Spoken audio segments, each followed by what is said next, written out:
Bacaan liturgi Minggu 7 Agustus 2022, hari Minggu biasa ke-19.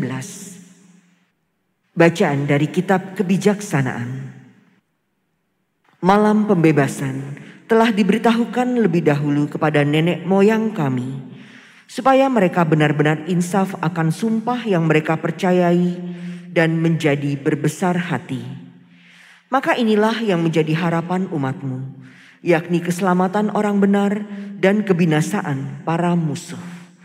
Sebab dengan satu tindakan yang sama, engkau telah menghukum para lawan dan serentak memuliakan kami setelah kami kau panggil kepadamu.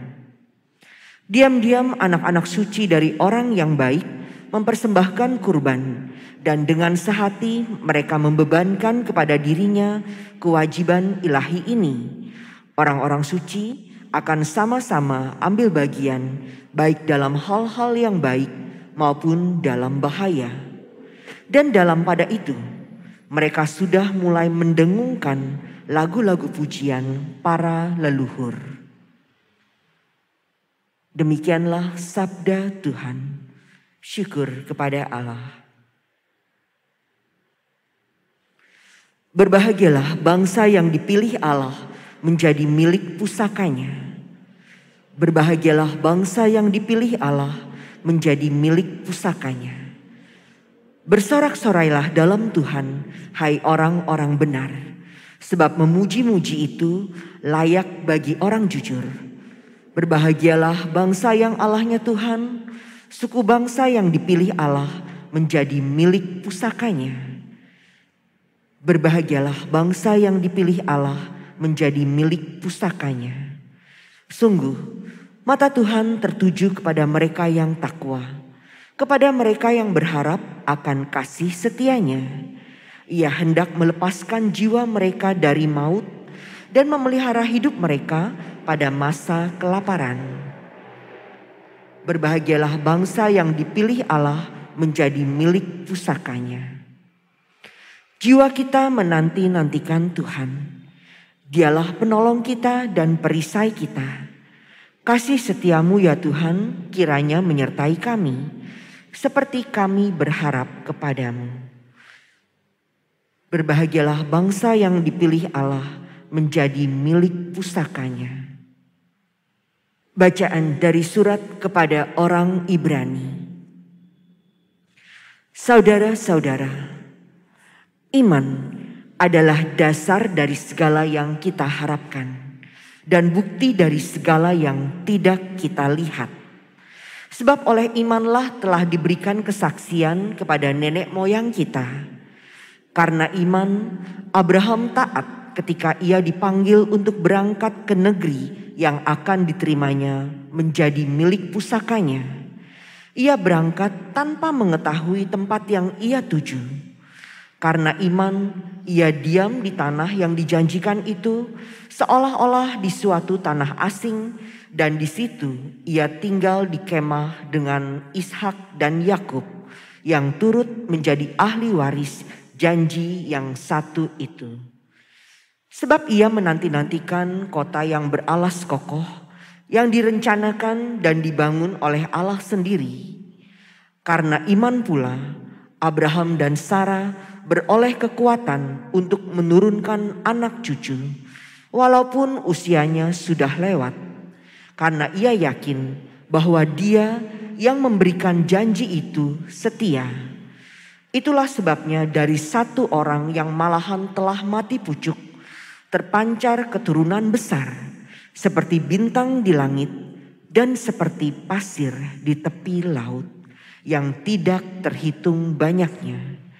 Dalam iman, mereka semua ini telah mati sebagai orang yang tidak memperoleh apa yang dijanjikan itu, tetapi hanya dari jauh mereka melihatnya.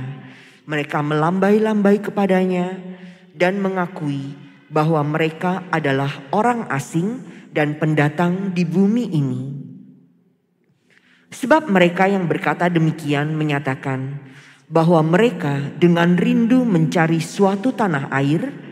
Andai kata dalam hal itu mereka ingat akan tanah asal yang telah mereka tinggalkan, maka mereka cukup mempunyai kesempatan untuk pulang ke situ. Tetapi yang mereka rindukan adalah tanah air yang lebih baik, yaitu tanah air surgawi. Sebab itu Allah tidak malu disebut Allah mereka, karena Ia telah mempersiapkan sebuah kota bagi mereka. Karena iman, Abraham mempersembahkan Ishak tatkala ia dicobai. Ia yang telah menerima janji itu rela mempersembahkan anaknya yang tunggal, walaupun kepadanya telah dikatakan, keturunan yang berasal dari Ishaklah yang akan disebut keturunanmu. Abraham percaya bahwa Allah berkuasa membangkitkan orang sekalipun mereka sudah mati. Dan dari sana ia seakan-akan telah menerimanya kembali. Demikianlah sabda Tuhan. Syukur kepada Allah. Haleluya, haleluya. Berjaga-jaga dan bersiaplah, karena kamu tidak tahu pada hari mana Anak Manusia akan datang. Haleluya. Inilah Injil suci menurut Lukas. Dimuliakanlah Tuhan. Sekali peristiwa, berkatalah Yesus kepada murid-muridnya, "Janganlah takut, hai kamu kawanan kecil, karena Bapamu telah berkenan memberikan kamu kerajaannya. Jualah segala milikmu dan berikanlah sedekah. Buatlah bagimu pundi-pundi yang tidak dapat menjadi tua. Suatu harta di surga yang tidak akan habis, yang tidak dapat didekati pencuri, dan yang tidak dirusakkan ngengat. Karena di mana hartamu berada, di situ juga hatimu berada. Hendaklah pinggangmu tetap berikat dan pelitamu tetap menyala. Hendaklah kamu seperti orang yang menanti-nantikan tuannya pulang dari pesta nikah, supaya jika tuannya itu datang dan mengetuk pintu, segera dapat dibukakan pintu. Berbahagialah hamba yang didapati tuannya berjaga ketika ia datang. Aku berkata kepadamu, sesungguhnya ia akan mengikat pinggangnya dan mempersilahkan mereka duduk makan, dan ia akan datang melayani mereka. Dan apabila ia datang pada tengah malam atau pada dini hari dan mendapati mereka berlaku demikian, maka berbahagialah hamba itu. Tetapi camkanlah ini baik-baik. Jika tuan rumah tahu pukul berapa pencuri akan datang, ia tidak akan membiarkan rumahnya dibongkar. Hendaklah kamu juga siap sedia, karena Anak Manusia datang pada saat yang tidak kamu sangka-sangka.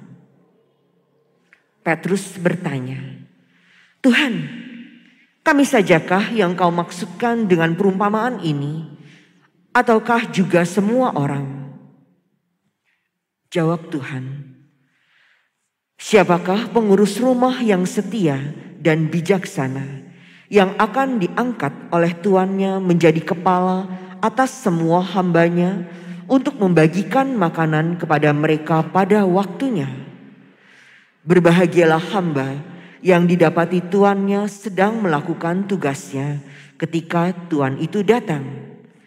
Aku berkata kepadamu, sungguh tuan itu akan mengangkat dia menjadi pengawas segala miliknya. Tetapi jika hamba itu jahat dan berkata dalam hatinya, tuanku tidak datang-datang, lalu ia mulai memukuli hamba-hamba lain, pria maupun wanita, dan makan minum serta mabuk, maka tuan hamba itu akan datang pada hari yang tidak disangkakannya dan pada saat yang tidak diketahuinya. Dan tuan itu akan membunuh dia dan membuat dia senasib dengan orang-orang yang tidak setia. Hamba yang tahu akan kehendak tuannya, tetapi tidak mengadakan persiapan atau tidak melakukan apa yang dikehendaki tuannya, ia akan menerima banyak pukulan. Tetapi barang siapa tidak tahu akan kehendak tuannya dan melakukan apa yang harus mendatangkan pukulan, ia akan menerima sedikit pukulan.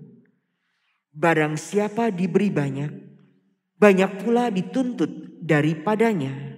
Dan barang siapa dipercaya banyak, lebih banyak lagi yang dituntut daripadanya. Demikianlah sabda Tuhan. Terpujilah Kristus.